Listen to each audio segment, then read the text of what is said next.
all the all these years later, yeah. Yep, yep. Okay.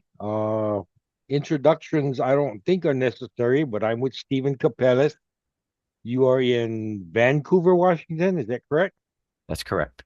Okay. And I'm still here in the frozen tundra of Fairmont, Minnesota. So, I thought I was far away. yeah. So the last couple I've done, we just get a good starting point. What year did you enter Kamehameha? I entered my freshman year. That was the 71, 72 year.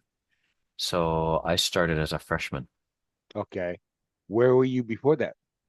I went to St. Augustine School, Catholic school that was located in Waikiki. If you look at the landscape in Waikiki, you'll see a church that has a green roof to it, and that's St. Augustine's Church.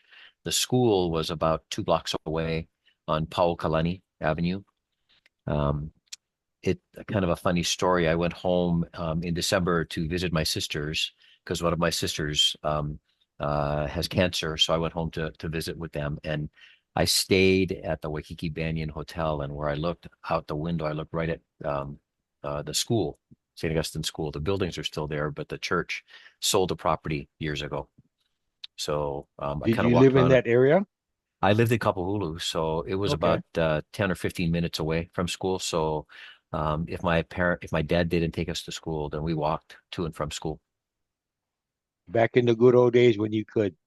Yeah, back in the good old days when we could. And the school is located right on the Alawai. So, I'm very familiar with that area, and I still love that area, even though we don't have the house anymore. My mom passed away a couple years ago. And so the house that we were living in, we actually rented that house for 59 years. And it was right in Kapahulu, just up the street from the fire station. So Well, the area, somewhere along the line, I've been in that house twice. So, yes, yeah, yeah. but I'm sure as open as your hale was, lots of people probably have been in your house. Well, growing up like we did, everybody's house was everybody's house. That was family. Yeah. And, that was how things I think should be. I wish they were like that today, but that's how things were at that time. And those are good memories that we had. Not to jeopardize what they have, but I have a first cousin who lives on Molokai, and things are kind of sort of still that way, but they obviously still have their small share of bad guys wandering around. But I would say, 80, 85% of the population still like our house. I remember in my early 20s, I went home for a visit and we were going somewhere, and I asked my mom if she wanted to lock the door. She goes, I don't even know if there's a key to that door. That's how things were back then. Yeah. I mean, I remember when we graduated, um, it was probably a week, 2 weeks after we graduated. I think I came home, picked up clothes, and went back to Nolan Crab's house or went back to Michael Crab's house, and I was living there for, almost 2 weeks at their houses. And that's how it was. It didn't matter whose house it was, that was family. And it is still like that. I see it back at home when I go back home. It's still like that. That attitude. Yeah, Yeah. it is. And I think it's always going to be that way. Things change, like you said. Now they have locks on their doors, but not as bad. Yeah. So we graduated, and then Stephen Capellas did what? I know, but not everybody knows. Oh yeah. So I had when I finished Kamehameha schools, I came up here to Portland, Oregon, and I went to school at the University of Portland. There were 9 of us from our class that actually went to school there. So Sterling Miltigandi, Keith Holderbaum, Natalie Matarang, Kathy Chow, um, Ron Hanaike. Yeah. no, I think Hanaike went to Willamette. I don't well he didn't I don't think he came to University of Portland because I'm well maybe he did. I'm trying to remember all the people that had come up at that time. Um there were nine of us. And, I mean, I was kind of surprised because, well, I'm at university, about 55 miles south of us. There were eight that went to Willamette. So right Yeah, in this I little was area, one of them. yeah, I know you were. We had like 17 people that were nearby. And so it was kind of nice because we were able to visit and see people. And so I went to University of Portland. I lived on campus for all 4 years. Um, I had, um, actually joined the Air Force ROTC program when I was there. So I didn't have a scholarship for the program, but my junior and senior year, I had a commitment to go into the Air Force afterwards because I had signed a contract my junior year. So I went into the Air Force shortly after I graduated as a second lieutenant. The career field, the career group that I was going to go to was a ballistic missile combat crew member. So Wow. my training station was actually down in California in Vandenberg Air Force Base, Central California. So I went down to the base down there, and then during the training, something changed, with the commitment. And so I was able to actually resign my commission and get out of the Air Force without having to serve a full term in the Air Force. Which And would have I been what, would have 4 years? been 4 years, would have been 4 years, would have been 4 years. And if I had completed the training down there, they would have, I was going to be stationed in South Dakota at Ellsworth Air Force Base in South Dakota. So it would have been a really big change for me. But as it was, I came back here, came back to Vancouver. So I came across the river. I got a job at working at Avis Rent-A-Car because I had done that when I was in high school. But I also applied when I came back to um, join the Clark County Sheriff's Office in Vancouver. That's the local sheriff's office here. Washington has 39 counties, so Clark County is the one that's at the southern end of the state, right across the river from Portland. Now, the So original desire, had it been there for you to be in law enforcement, or kind yeah, of, I could do that or I could starve kind of decision? well, as many in our class knew, my dad was a cop at home. He worked for Honolulu Police Department.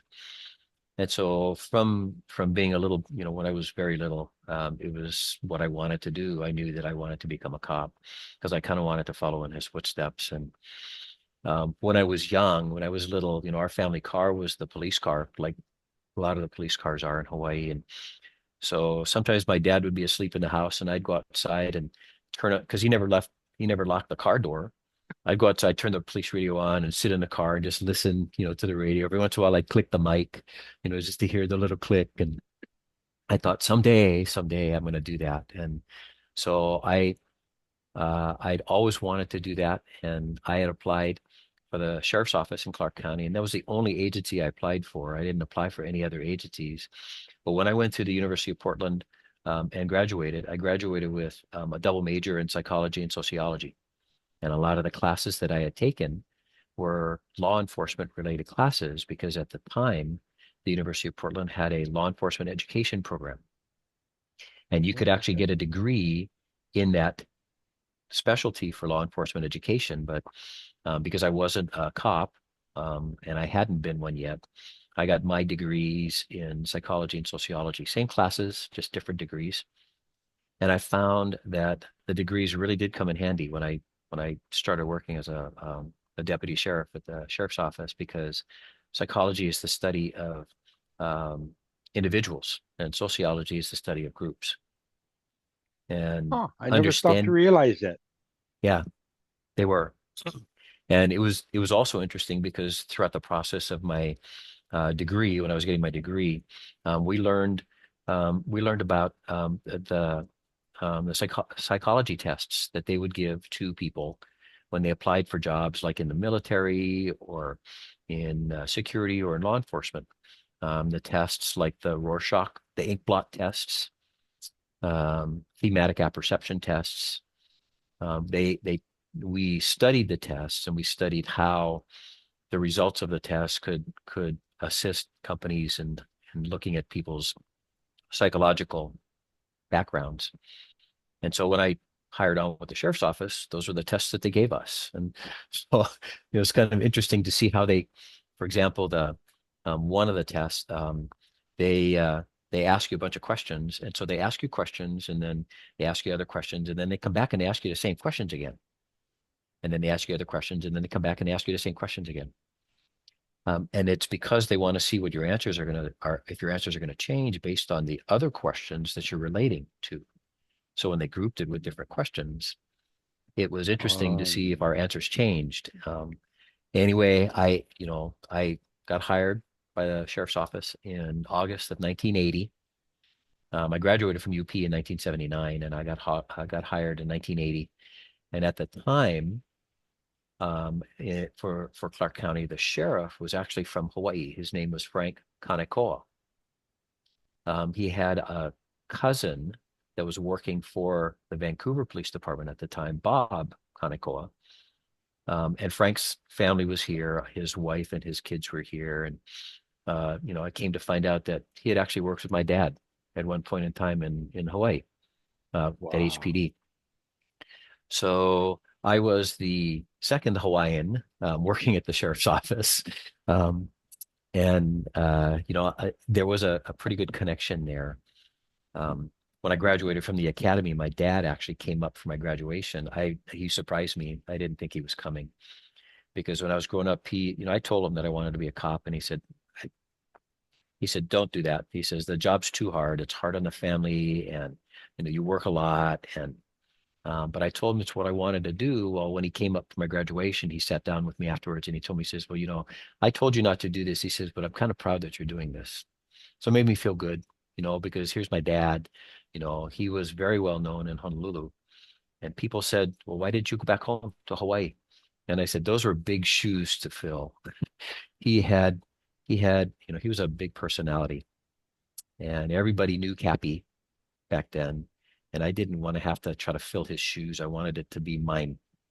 I wanted to make my own path. And so when I started at the sheriff's office, I had really good mentors. I had good field training officers and good supervisors that pointed me in many different directions to help me, become the police officer that I ended up becoming. And it's a good place. It was a really good place to work. And I still feel, part of the family there because there's people now that the sheriff now in Clark County was a guy that I supervised at the sheriff's office. And so I was there for 18 years. Um, I worked in patrol for about 2 years, and then I went into the traffic unit and I became a collision investigator and an accident reconstructionist. That's like the highest level for collision investigators. Um, and I did collisions and I worked traffic enforcement when I was in the sheriff's office for 6.5 years. And then I tested and got promoted to sergeant. So I returned to patrol for about a year. And then I went into um, what we call our case management unit. And it's the unit that reads all the police reports. And I made a decision when I was there to work all shifts because I wanted to cover all the shifts and be able to talk to all the deputies at different times throughout the year. But it was really funny. I would read reports, and at points in time I would think, there's a failure of the school system here because reading police reports, the spelling, grammar, syntax, um, paragraphing, I was thinking, wow, we were really lucky at Kamehameha schools because we had all of that, and I got it through grade school. But when I went to Kamehameha schools, I had 4 years of composition classes. I mean, I had English classes every year and we wrote papers all 4 years. And then when I went to college, I had 4 years of composition classes at UP. And so being able to sit down and write police reports was actually easy for me, but reading police reports and seeing how people hadn't done that was kind of funny. There was a deputy who had misspelled the word deputy throughout his entire report, Wow. just the word deputy. And so I sent it back to him for correction. And I told him, I said, there's two places you can look. I said, you can look on the badge that you're wearing, or you could look on the patch on your sleeve, but that's what you can look for. they were a deputy.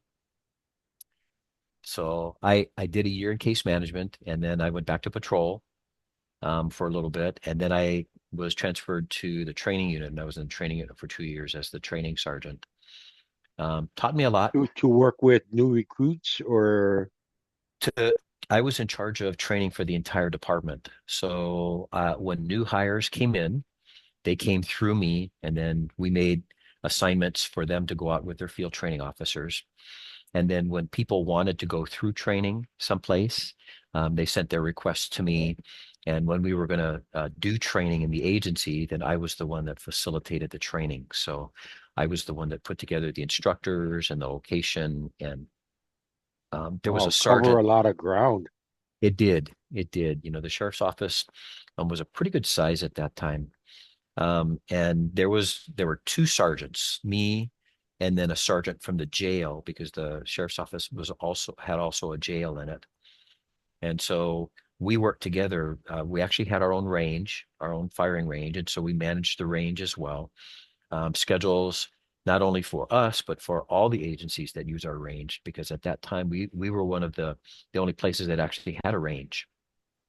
Wow. So we scheduled multiple agencies, even from Oregon, that came to train at our range. And then I became a driving instructor in 1991. I became an emergency vehicle operations instructor for law enforcement training. I went to the Washington State Patrol for that. And when I came back, we started our own EVOC program, Emergency Vehicle Operations Course program. We started our own program in 1991, and we partnered with the Vancouver Police Department at the time. So when we started in 1991, it was just our two agencies, and we trained our personnel. But we worked 16-hour days to do that. We started training at Portland International Raceway.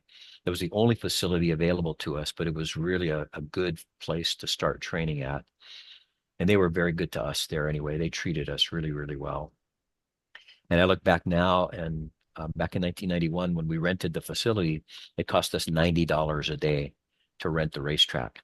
And this is a world-class racing facility, and it was $90 a day for us to rent. Now it's about $1,500 a day for law enforcement to rent, but still cheap. Yeah, I was gonna And say so it's we started an EVOC program, an EVOC training program. First, it was just Vancouver PD and the sheriff's office.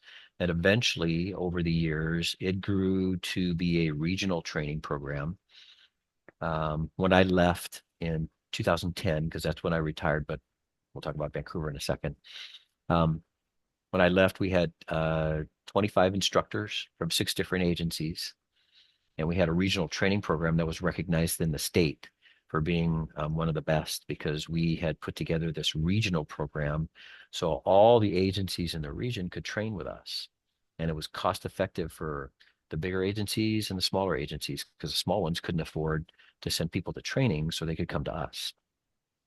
So we started training. I became an EBOC instructor in 91. Um, when I worked for the sheriff's office, I was also on the SWAT team. I had eventually moved into a team leader position. I was a submachine gun instructor on the team. I was first on the assault team. Usually I was the first one in line on the assault teams, just because I was the smallest guy on the team, and they could shoot over me if they had to, because everybody else was bigger than me. Um, but I could also crawl into spaces that other people couldn't get into. So there were times when I crawled into crawl spaces up above, in houses, in the attic crawl spaces, and crawled underneath houses to go either look for suspects or to go get suspects underneath the house. Um, and so I now spent eight. maybe you're not allowed to give an opinion of it, but I went to a gun show that was out in the rural area, so it's on 10, 12 acres, and they had a guy who was from Smith and Wesson, and he would go to ranges and do demonstrations.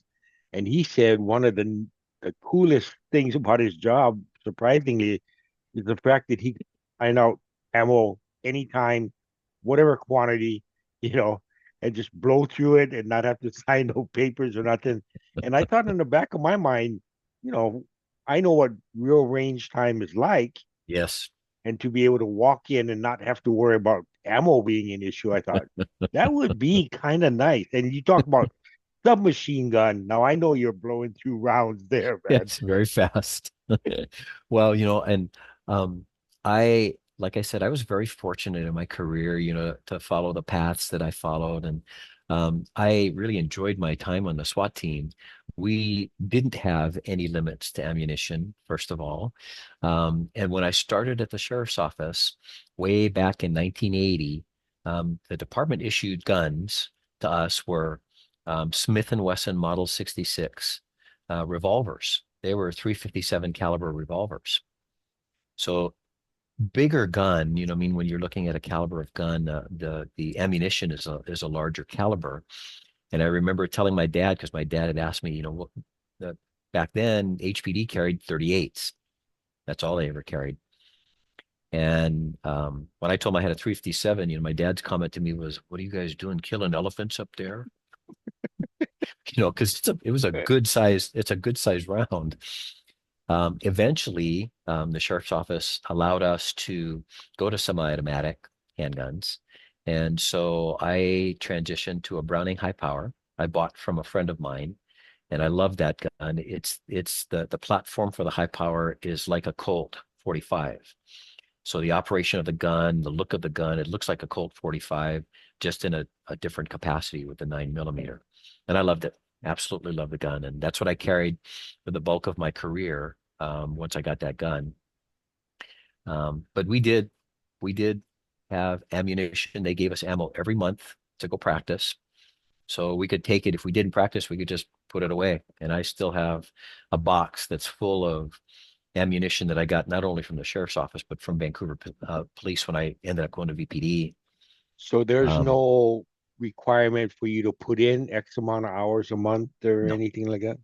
no, the sheriff's office still has its range, and Vancouver has a range available to them as well that they can go to. So even now that I'm retired, one of the one of the caveats for law enforcement officers who retire in good standing with their agencies is that we can go back and we can qualify once a year with any agency. It doesn't have to be our old agencies, but any agency, and we get a what they call a LEOSA card. It's a law enforcement officer's um, card for retired officers, and we can carry that card, and we can carry a firearm anywhere in the United States that it's legal. So I did go and get a permit for Washington State, so I have a concealed weapons permit that I carry with me as well, and I do both. So I have that, and I do my qualification, and I still carry weapons with me when I travel, in state, particularly, just because the world is kind of crazy and you never know what's going to happen. And so, but qualifying every year requires me then to show proficiency with my weapon, and I still have to hit the target, even though I'm getting older and I need these. Still have to hit the target. And so I was very lucky. I spent 18 years, 18 years on the team. Um, right before I left the SWAT team, I had injured my back. And so I had to have back surgery. And I remember talking to the surgeon at that time. And, I told him, I said, my goal is to get back to full duty, but my goal is also to go back to the SWAT team one more time. And so when my back healed, I went back to the team. I qualified with both my handgun and my submachine gun. And then I told the team, I said, I'm done. It's time. This is a young man's job. And so let's give it to the young people and let them take it. And so I spent 18 years on the team. Um, I had, I was with the sheriff's office. I got promoted to sergeant in 1989. And my sergeant's duties were in patrol and a couple of specialized assignments. And then the city of Vancouver was expanding. Uh, the city was growing in size. And what they were doing was they were annexing areas that were part of the county so that the city could provide better services to the citizens that were in the urban growth boundary than the county could. So in 1998, I decided to lateral to the city of Vancouver. The police chief at the time was a really good friend of mine. He had been my first sergeant when I was at the sheriff's office. and he was also in my wedding. And we started, um, we both went to learn Taekwondo from another sergeant in our department, a good friend of ours. And eventually, Doug Maz, this friend of mine that I'm talking about, who became the chief at Vancouver PD, when he became the chief there, he called me and he says, I want you to come over. He says, I need you over here. He says, I know what to expect. He says, I need you over here. And I said, okay. So I gave up my stripes, my sergeant stripes, and I gave up 18 years of seniority to go to Vancouver PD and start at the bottom again. And Wow. That was a um, big ask. it was, it was, but the city was growing and I knew that opportunities were going to be there for me at the city. And I, people that looked at me, so there were at the time in 97 and 98 when I made the switch, there were 9 of us that had lateraled over from the county to Vancouver PD. But everybody that had gone over everybody were people that had a lot of experience. We had detectives that lateraled over there. We had senior deputies that lateraled over there. We had people that had a lot of training. And so what Vancouver got was they got really good experienced people quickly that they really didn't need to spend a lot of time training because we already knew the laws, we knew the geography, we knew the radio system and the computer systems that we use. So they really didn't have to train much for Could us. all 9 of you spell deputy? We could all 9 spell deathly. Yes, we could. There you And in go. fact, There you and in go. and in fact, it was really funny because when I went to Vancouver PD, in the process for me, when I was going through the hiring process, they were concerned that I was leaving the sheriff's office and I was running from something, and that was the reason why I wanted to leave and give up all I had because I had 18 years of seniority, 9 years as a sergeant, and I was the only one who had rank going over. And they asked me, so why are you doing this? I said, well, because the city's growing and I think that there's opportunities. And, my friend Doug Maz had asked me to come. I said, so I think I can bring something to the agency. And so they spent about 6 months doing my background, which was longer than they usually spend doing backgrounds. And they dug deep. And the funny thing is after I got hired, I actually got put into the background unit because I had done backgrounds at the sheriff's office as well. And I ended up talking to the people that were there, and they said, well, we had to bring in somebody else to do your background because we all knew you. And so we had to bring somebody else who didn't know you very well to do your background. And they dug deep and they didn't find anything. And I said, well, there really wasn't anything to find. My parents taught me well. And so I lateraled over to VPD. I spent a short time on patrol. They put me in background unit for about 8 months. And then I went into the traffic unit again at VPD. And I was glad, I was really glad. But when I started at VPD and they finally gave me my offer to get hired, they said, well, we have an issue with giving you a field training officer because we don't know who to give you. You ran the FTO program at the sheriff's office. So we're not sure who we're going to give you as an FTO. And so in joking, just in jest, I told him, I said, well, I just need somebody who understands my cultural differences, being Hawaiian. And so I had a good friend of mine at VPD at the time, Kerman Wiedemeyer. Um, and he's part of the Wiedemeyer family in Hawaii. And Kerman had lateraled from HPD to Vancouver. And so Kermit and I were good friends. And so when I said, I need somebody who understands my cultural differences, they gave me Kermit as my field training officer when I went over to VPD.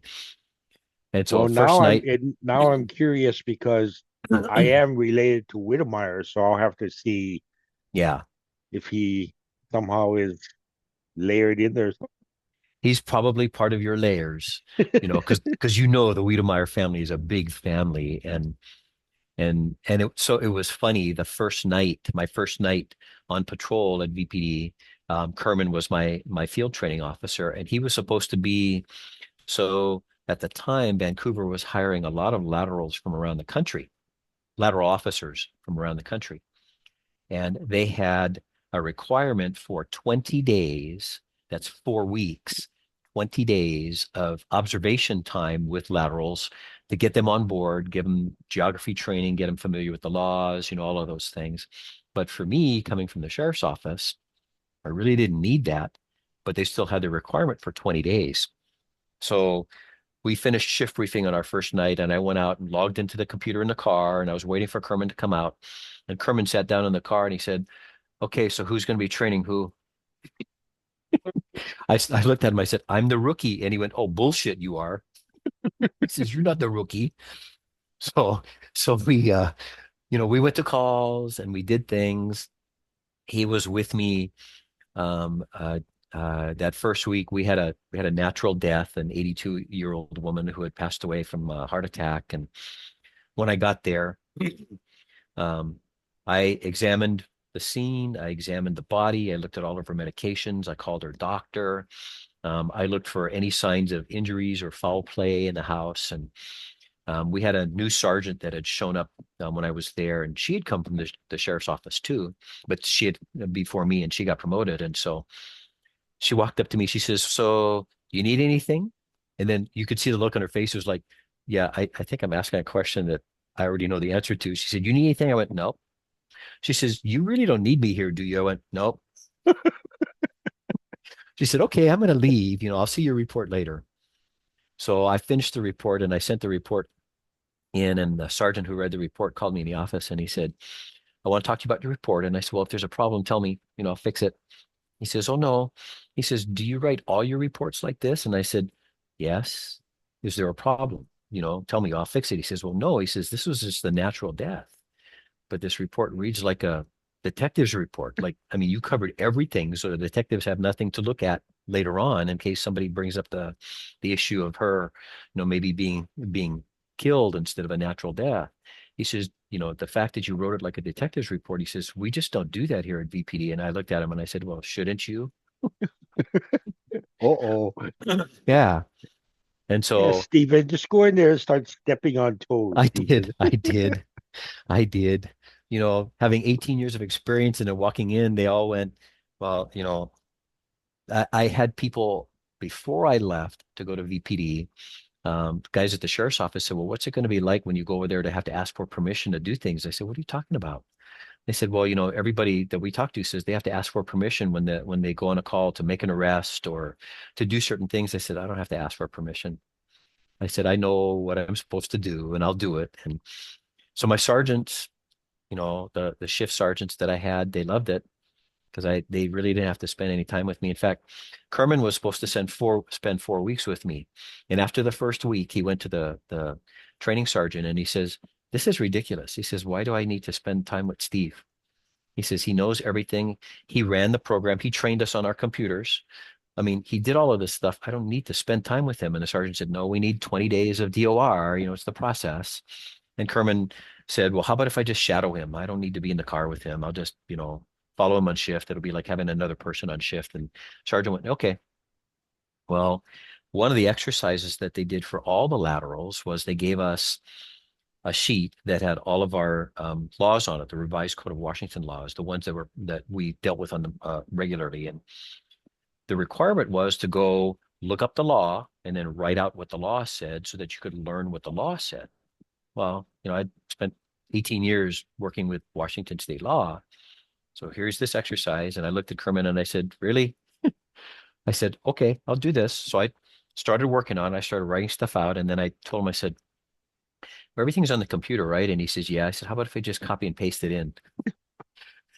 And he said, "Okay." So what would have taken about 3 hours, I did in about 20 minutes. And again, stepping on toes here, when it went to the sergeant, Kerman told the sergeant what I had done and how I had done it and how I had utilized my time very well. And the sergeant said, "But that's not how the exercise is supposed to be done." And Kerman went, "Okay, look, he utilized his time really well. We got done in 20 minutes and we were back on the road. So he wasn't sitting in the office.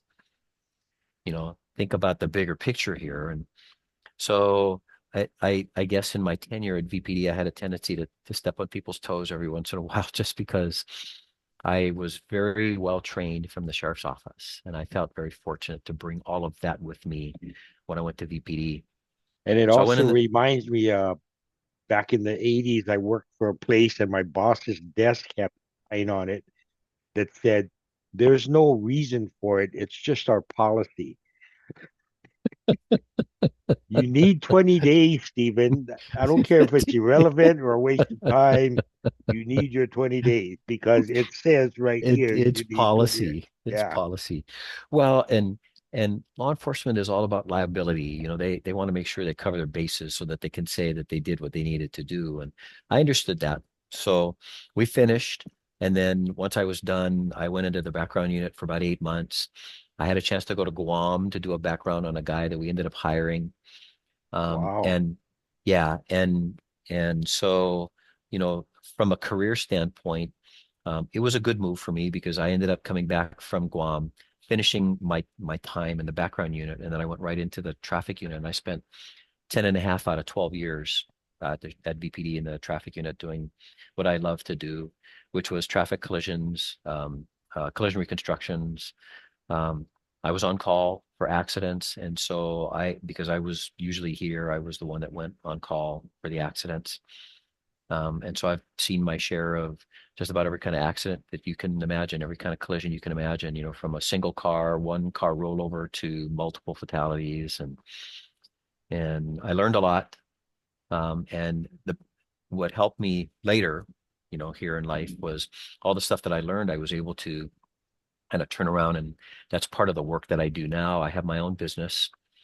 I do collision investigation work and accident reconstruction work for insurance companies and attorneys. And I'm a driving consultant, so I get to travel and teach.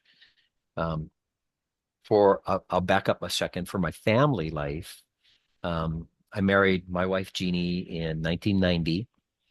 At the time, Jeannie was just starting as a prosecutor with Clark County, and I was still with the sheriff's office at that time. So one of our good friends was the one who got us together. So we were married in 1990. So this year will be 35 years that we've been married. We have two, Congratulations. thank you. October will be 35 years. She's put up with me for 35 years. In fact, she's put up with me for longer than that. But yes, we've been married for 35 years. We have two kids. My daughter is a school teacher over in Portland. She works for the Portland Public Schools. She teaches, God love her, she teaches freshman and sophomore English. And she's a graduate of the University of Portland as well. She chose to go. I didn't push her there. She chose to go there. And Jeannie, my wife, was a prosecutor for 37 years. She retired in 2023. Jeannie worked in domestic violence. She worked in major crimes. She worked in child abuse. She did the district court, which were the misdemeanors, and she did all felonies. And so when my daughter went to University of Portland, my daughter was a triple major there. She majored in secondary education, in English, and in Spanish. I don't know where she got the drive to do those things, but she's a triple major there, and that's why she became a teacher. When she graduated from University of Portland, she went down to the Dominican Republic, and she was down there for a little over a year. She worked as a volunteer teacher at a Catholic orphanage down there, and she met her future husband down there. So Wow. she got married in 2021. In 2021, they got married down there in the Dominican Republic, and my daughter's Spanish is flawless. So, when we would call and talk to each other, she would be talking to us in English and talking to other people in Spanish like it was just nothing, like the conversation was going both ways. And So so is she your married her. husband from there? He's from the DR. His family is actually from Haiti, which is the other half of the island. So when you look at the island, the western half is Haiti and the eastern half is the Dominican Republic. So his family Uh, moved from Haiti to the DR. And so he grew up there. And so she ended up meeting her husband down there when she was down there, and she made many trips back. They got married in 2021. And then we started the process back then of working on getting his visa so he could come here. He finally got his visa approved um, last year in um, in January of last year. is So it a she tough went down. process? Yeah, it took about 3 years. We worked with Wow. an attorney firm that specializes in immigrations over in Portland, and it took about 3 years, to get all the documents and get everything filed. and then get approval through the State Department for his visa. But we got his visa, so he's here now. He came over last year. Alexa went down in March to go get him and brought him back here. And um, so they got married in 2021. They had a son. It's our first grandchild in 2022, Felix. And she didn't go back to visit Marcial, her husband, until June of 2023. So for a little over a year, Marcial never saw his son in person. And it was just because, Lex was getting used to the baby and she was still teaching and just working out all the things that she needed to work out.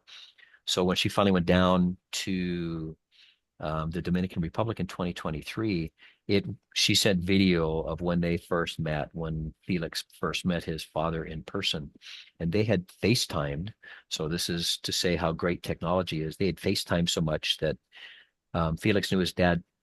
It wasn't somebody foreign to him. He knew his dad, and she sent pictures of them and video of them when they first met, and how quickly they bonded. When they got there, and I cried, when I watched the video, because it was what I had expected, what I had hoped for them, because he didn't see his son for a whole year, his whole first year, of Especially the first year. I mean, first year, the whole first year, and this is their first child together. And so the fact that they bonded so quickly and so well, it meant everything to me, you know. And so, like I said, we worked on getting him here, and we got him here. And so now he's here. He's got a job. Um, they live over in Southeast Portland. So when Jeannie retired in 23, she retired in July of 23, 37 years with the prosecutor's office. Um, she started as pretty much the daycare for Felix. So she drives to Portland every morning. She picks him up. She brings him back up to the house, and he spends the day up here with his mema. And they go to the park. They do all kinds of stuff. So he's going to be 3 years old tomorrow. Tomorrow's his third birthday. So we have a party at the house on Saturday for him. And so they're doing well. Alexa's still teaching. She's teaching at Ida B. Wells High School in Portland. It used to be Wilson High School in Portland. She teaches freshman and sophomore English. My son, Patrick, is 23. He is finishing up his skills training this summer at Clark College here in Vancouver. He's going to get his third welding certificate, and he's going to get a job as a welder. Yeah. So I'm excited for him too. This will be a good start for him. He took a little bit longer to decide what he wanted to do after he graduated high school, but this is what he chose to do, and so he's been doing really well in school. my oldest So, granddaughter's a welder, oh yeah. and she loves it. I mean, and her vocabulary has gotten much more worldly since she started working there. Well, we were home in August because my aunt had passed away, and we were taking her remains back to, with my cousin's family, we were taking her remains back to Punchbowl. And we stayed out at a BRBO home out on Kalaniana Ole Highway out in Hawaii Kai. And one day we're looking across the street, and there's a guy welding a fence, to the wall that's there. And Patrick was looking, and I said, you can always come back here and get a job. I said, there's welders jobs here in Hawaii because there's always construction here going on. I said, so they need welders. And my brother-in-law, they live in Waipahu. He talked to Patrick. He said, look, you come back. He says, we'll help you maybe get a job at Pearl Harbor working on ships There because they you always need go. welders. So, and Patrick is the outdoorsman. He's the fisherman. He loves being in Hawaii. He brought all of his fishing stuff when we went to Hawaii so he could fish when we were there. And um, when he was younger, he had brought his fishing stuff, and he would take the paddle board and he would go out on a paddle board and fish. And one time when we were at Ala Moana Park, he caught a fish, and the fish must have been, this big when he caught it. And, he couldn't get the hook out. So he paddled in really quick on the paddleboard, and the lifeguard saw him coming in. So the lifeguard came out of the tower down on the beach, and Patrick, Dad, can you help me get the hook out? And the lifeguard said, oh, you gotta keep that one. He said, you cannot throw that back. You got to keep that one. So he loves to fish and so he'll finish up his school this summer and then he can go get a job as a welder. That'd be Um, awesome. yeah. So I retired in 2010. I finished my 12 years at VPD. So I had 30 years of law enforcement for my career.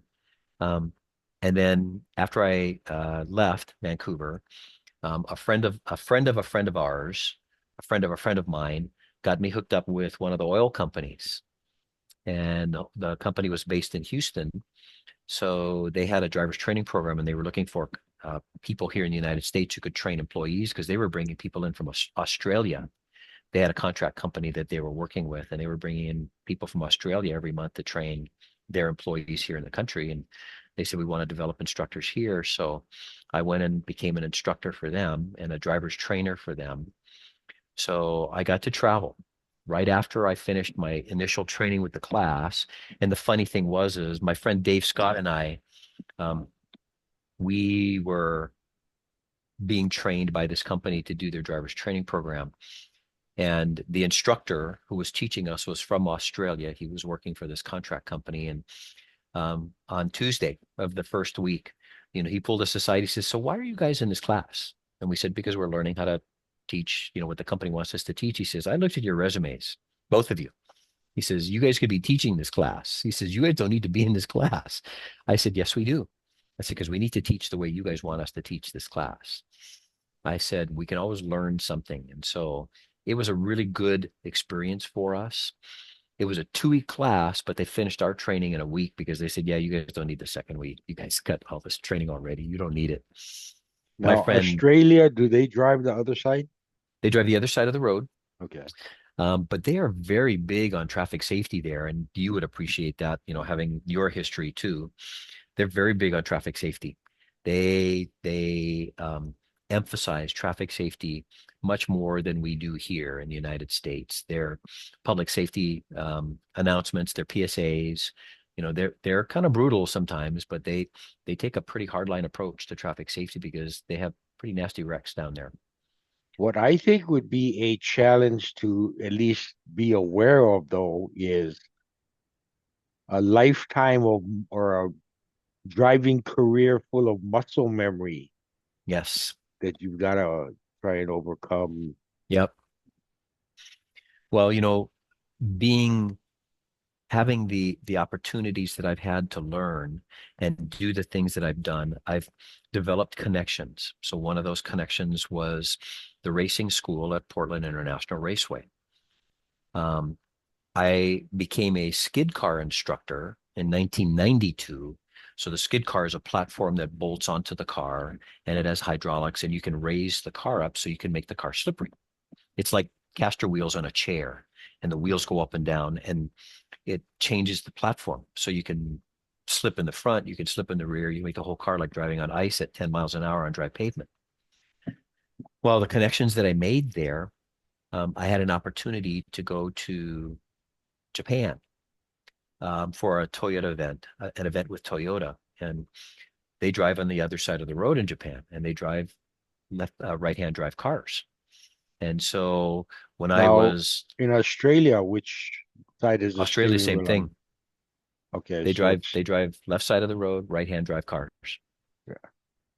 And so when I went to Japan, we were Speedway for this World Toyota event, and our group, we people would come through our group and they would get a chance to drive the new Priuses at that time. And so the um, the course that we were on was just this little road course that we were driving, but it was right-hand drive Priuses. So they told us go get familiar with the cars because it's going to be different for you guys driving on that side. And it was. It took about an hour to get used to driving like that. You're right, the muscle memory things because everything's over here now. And your mirrors and the controls are over here on this side.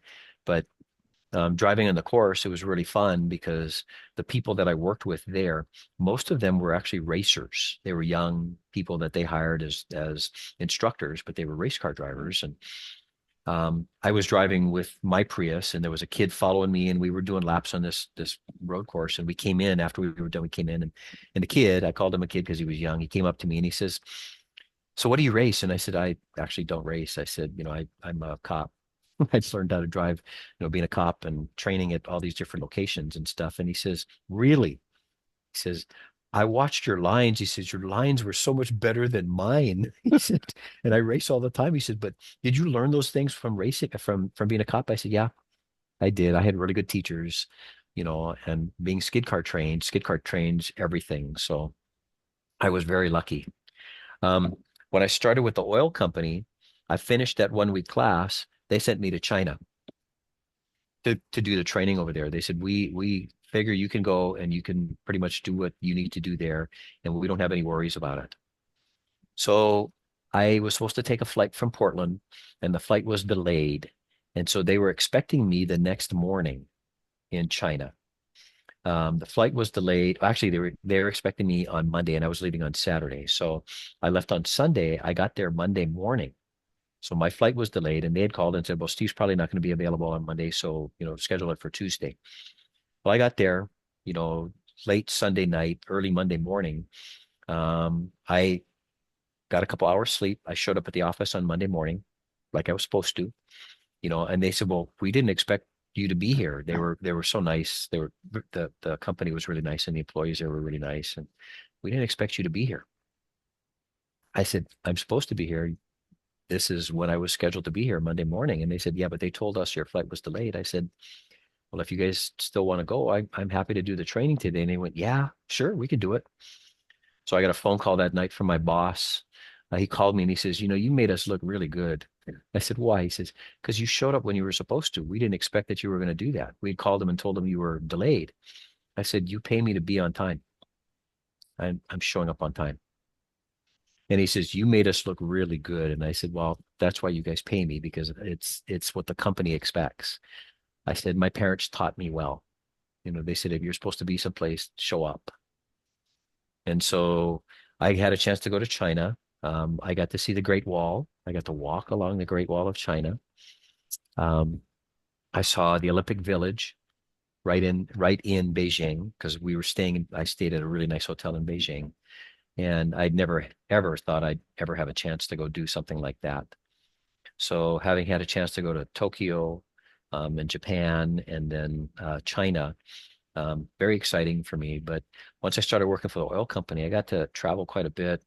Texas, Houston, Southern Texas, West Texas, in Odessa and Midland, um, the Gulf. I went down to Louisiana, and taught some classes down in the Gulf, at the southern tip of Louisiana. I went up to Ohio and Pennsylvania and did classes up there. So I got a chance to travel a whole lot more. And then eventually what they did was they created a position for me in, of all places, Minot, North Dakota. Wow. Yeah. Yeah. So I ended up actually working. I lived there for 2 years. I had an apartment there, and commuted back and forth here, but I lived and worked in Minot, North Dakota for 2 years. Now, was this So after you were married? this is after I was married. So Jeannie was okay with it. This was after I retired, and they paid well as a contractor. So I had a chance to work for the company and actually was an embedded contractor there. And I learned a lot about the oil and gas business, which was really good for me, because having been a public servant and working as a cop, I could bring all that training with me. The crash investigation training, the driver's training. That was my specialty with the oil company. I was a driver safety trainer for them.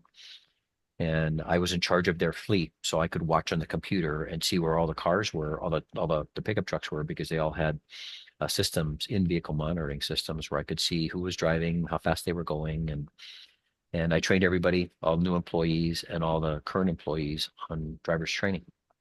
And then I investigated crashes when they had crashes. Wow. So so it's good, and I had started my own business by then. So doing private reconstruction work. Now I work uh, primarily with the state of Washington. I work for a driving school here in Clark County. It's the 911 driving school. and all of the instructors are either current or retired law enforcement. And so we bring a different piece to the puzzle when we train the kids. And so I teach in the classroom, I teach kids in the classroom. And then I do drives with them. So we take them out on their scheduled drives. And I'm also a licensed examiner for the state of Washington. So the driving schools now, um, Department of Licensing kind of farmed out the testing procedures and stuff to us. They audit us and make sure we're doing certain things, but I test them in their cars for the driver's test, and I test them in the classroom with their knowledge test. And I see you have your head of home security there with you. So, My head of home security right here. This is our sixth miniature pincher that we've owned in our lifetime, in my lifetime. This is Kingston. He's a rescue. We got him from an organization up in Seattle, and he was the second one that we got from the organization up in Seattle. So yes, he's our mascot, so to speak. Kingston is his name. He's a good boy. He's a little fearful because he actually he was a rescue from California, and they had found him on the streets living in Ontario, California, on the streets for about 6 months. So wow. they were finally able to capture him, and then they brought him up here. And because I had had another rescue that I'd gotten from that same organization up in Seattle, a lady called me. She said, "I got another min pin." She said, "And people are wanting him." And she said, "I want you to have first dibs on him because you've had five." So he's a good boy. He loves sitting with me on a computer when I'm working. He's my assistant, and he is the Homeland Security guy. That doorbell goes off and he's on Oh duty. God, yes, he does, man. The doorbell goes off. The door, anything. If we go to the front door, he's barking and stuff already. So yeah, he's my buddy. So that's kind of where I'm at, right now. The family's good. My grandson's here right now, and Now, I didn't officially ask. You are attending the reunion, aren't you? absolutely. In fact, I just this morning before we got on, I made sure that I bought my ticket for the class night. So I did my Venmo stuff already for the class night, and I bought my ticket for the luau. It's only me coming back though, because Alexa is not out of school that first week in June. She's still teaching in Portland, and so she doesn't have daycare or a babysitter for Felix. So Jeannie is going to be here. She's still going to be here taking care of Felix. So it's just going to be me coming home. Wow. So yeah, so I'll be coming home by myself. Um, and I did get my luau ticket already. My sister, Kathy, she graduated in 1980. Uh, yeah, 80. She graduated in 1980. She's 5 years behind me from Kamehameha schools. So she's also got her 45th this year. So So 80, she would not have been on campus when before we graduated, right? correct, And correct. She was not. yeah. So, we graduated 75. So she wasn't on campus until, I after I left. And so she graduated 80. So she'll be there for the luau as well, too. Oh, okay. Yeah. Does she So currently live in Hawaii? yeah, she and her husband, Ernie, they live in Waipahu. Both my sisters live in Waipahu. Kathy was a dispatcher for 10 years with HPD, and then she became a cop. And so she retired a few years ago, and she and Ernie have their own business. They have a security business, and Ernie, they both did OSHA training. So they were trained as OSHA instructors, and they did OSHA training for construction companies and road crews and, all the companies that they worked for. Plus, they have a security business. So they do security at the basketball games, the local basketball games for ILH and OIAA, and uh, they do a bunch of things like that. So yeah, they both live in Waipahu. My older sister, Loki, she doesn't live too far from my younger sister, from Kathy. They are both retired now, of course. Loki was a nurse for at St. Francis Hospital for 30 plus years. Now, I don't know timeline wise where it is, but I met a Wahine in Des Moines, Iowa. Yeah. She's 8 years behind us from Kamehameha.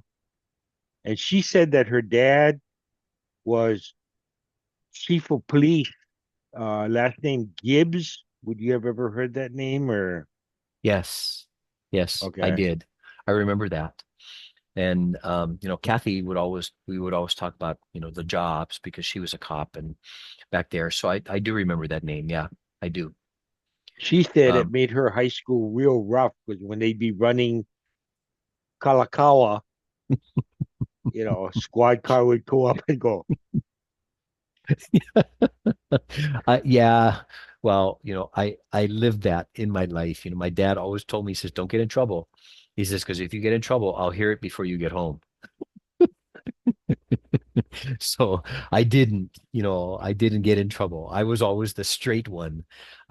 Loki did, she had a couple things, and Kathy did. When Kathy got older, Kathy had a couple things. But, both my parents used to say, you were always the one that never caused us any headaches. I remember hearing on a program once, some cop show, and the guy goes, "You may beat the car, but you'll never beat the radio." That's right. Exactly. Exactly. And with all the driver's training that I've received, so I put myself, and you probably know this, the school name, I put myself through the Bondurant driving school down in Phoenix, Arizona, the Bob Bondurant school. I paid my own way to go through there. I also did the performance driving school at Portland International Raceway for Pro Drive because I worked for them. And so instead of paying for it, I actually worked it off for them. And then all the places that I've gone to train and all the stuff that I've done, it's so much fun to teach driving. And I still do that now for the state. I'm the lead emergency vehicle operations instructor for the state of Washington, the Criminal Justice Training Commission for all the academies. And so I'm still teaching drivers training and it doesn't change. It's the same, you teach civilians, you teach cops. It's just some different things. But like you said, you can outdrive the car, but you can't outdrive the radio. And there were times when we would go do enforcement and I would take my patrol car, and a lot of times it was the kids with the little rat racers, all the Hondas and the Subarus. And, I would talk to them. I'd engage with them. I wouldn't just, go in and say, cop, get out of here. I'd go talk to them about their cars because I'm a car guy anyway. And they would always ask me, they said, you think you can catch me in your patrol car? And I would tell them, guys, it's not the car, it's the driver. And they would look at me and they go, what? I go, yeah, it's not the car. I said, because you can take, I would tell them, you could take a good driver and you can put them in a slow car and they'll be fast. I said, but you could take a bad driver and put them in a fast car and they're just going to crash faster. And they would go, so you think you could catch us? I said, if need be, I'm sure I could. Yes.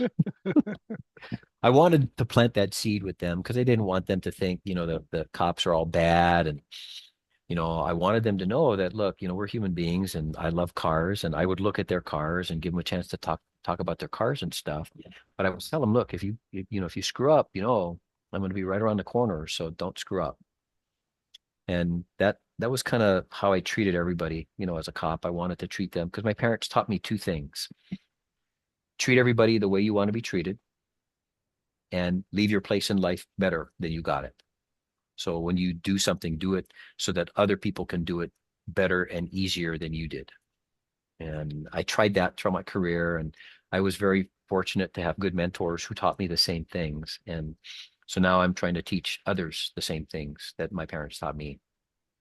Yeah, and I'm excited for June. I put words in the ears of the people that be that the name tag needs to have big font and Not the and, per, small one. and perhaps a photograph, because I was looking at some of the pictures they posted from when they got together on the Big Island in February. Yeah. Yeah. And one guy, I enlarged it. I had my magnifying glass. I had no idea. Come to find out, it was Philip Houghton. Oh, Philip Houghton. And I Wow. knew him pretty good in high school, but he's Yeah. changed. Yeah. He's just changed. Well, think about it. Okay. It's been 50 years since we graduated and we've seen each other. We've had a chance, you and I especially, we've had a chance to see each other over the years. But 50 years is a long time, man. We're going to go back and we're going to see people that, like you said, you're going to look and you go, you look familiar, but I don't know who you are. And so you're right. The name tags, they need to be like like big ones, like they do for the kindergartners, when they send them to kindergarten. They have a big name that says Stephen, and then underneath it says Capellas and a picture because we are going to need it for these. Some of us have glasses, and we're going to need to be able to read. But I'm looking forward to it too. I'm very excited because I know that we're now the kupuna, and people will look at us and go, "Wow, here's the 50th year," and I'm hoping that we get a good turnout. It sounded like we were going to get a good Do you know turnout. what day you're gonna arrive? Or Yeah, so as busy as I am now, you were lucky that I'm home this week because I was in Spokane last week. The week before that, I was in the Tri-Cities in Richland, Washington, and in 2 weeks I'm going to be back there at Hanford in Richland teaching another class. Um, I am going to be teaching a 2-week instructor class, EVOC instructor class, so a law enforcement driver trainer class in Spokane. Um, the class finishes up on the 30th of May, and I drive home from Spokane, and I'm flying home to Honolulu on the 31st of May. So I get in on the 31st, and then I'm staying until June 8th. And I leave on June 8th, and I start another class on June 9th, another, another law enforcement training class. Everybody says, you're supposed to be retired. And I said, I am. They said, well, you're working more now than you ever did. And I said, well, Jeannie's okay with the work, and I like it because it keeps me fresh. And, um, I'm trying to make a difference. I'm trying to get back, to the career that I had. So I'll be home on the 31st. I get in on the 31st, and I did what I've done the last couple of times. I'm doing a VRBO at the Waikiki Banyan Hotel down in Waikiki. So I have a place there, and then I'll be there until the 8th. So good. I leave the day after the luau. Well, I am looking so forward to seeing not only you, but just all the other people whose names I've have forgotten. But Yeah. I'm also excited with this project for me because you're already the third one. I came up with the idea on Sunday. Now, what a You, great idea. you're already my third one, and I got three more before Saturday, and people who are just busy, but they'll, hit them up beginning of next week and we'll put it together. But it's the neat chance to catch up. Well, and I'm so glad that you are doing this. This is great. This will be good. You get a chance to talk to people and see what they've done in their 50 years. And like I know how hard you've worked and the places that you've been to and traveled around, because over the years we've connected, and I'm glad that we get a chance to do this. Thank you so much for doing this. You bet. Stay safe. We'll see you in June. Okay, brother. I love you. Aloha. Okay.